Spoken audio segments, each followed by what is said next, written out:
Today, I'm going to show you how to create a new folder in Outlook. So I'm starting by opening the Microsoft Outlook app on my computer. Once that opens up, I'm logging into my account so all my emails can load in. This part usually takes just a second or two, depending on how many emails you have.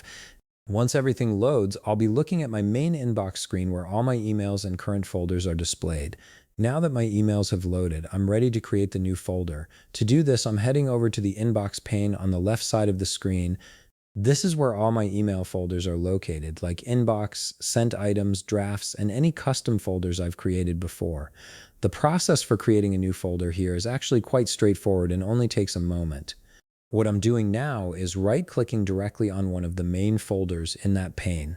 So I'm just finding a folder, could be my inbox or any other main folder, and I'm right-clicking on it. As soon as I do that, a context menu appears on the screen.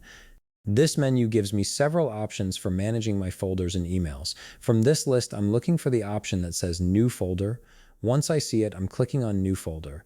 And just like that, Outlook automatically creates a brand new folder and adds it to my email folders list right away. At this point, the new folder appears in the folder pane, and Outlook usually lets me name it immediately, so I can type in whatever name I want for this folder, something that makes sense for the emails I plan to organize into it. Once I've entered the name, I just press enter and the folder is now saved and ready to use. From here, I can start moving emails into this new folder by simply dragging and dropping them, or I can set up rules to automatically sort incoming emails into it if I want.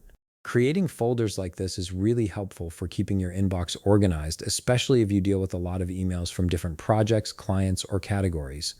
Instead of having everything mixed together in one place, you can separate them into folders that make it easier to find what you need later. And that's it. I opened Outlook, logged into my account, right-clicked on a main folder in the inbox pane, selected New Folder from the context menu, and the new folder was created instantly.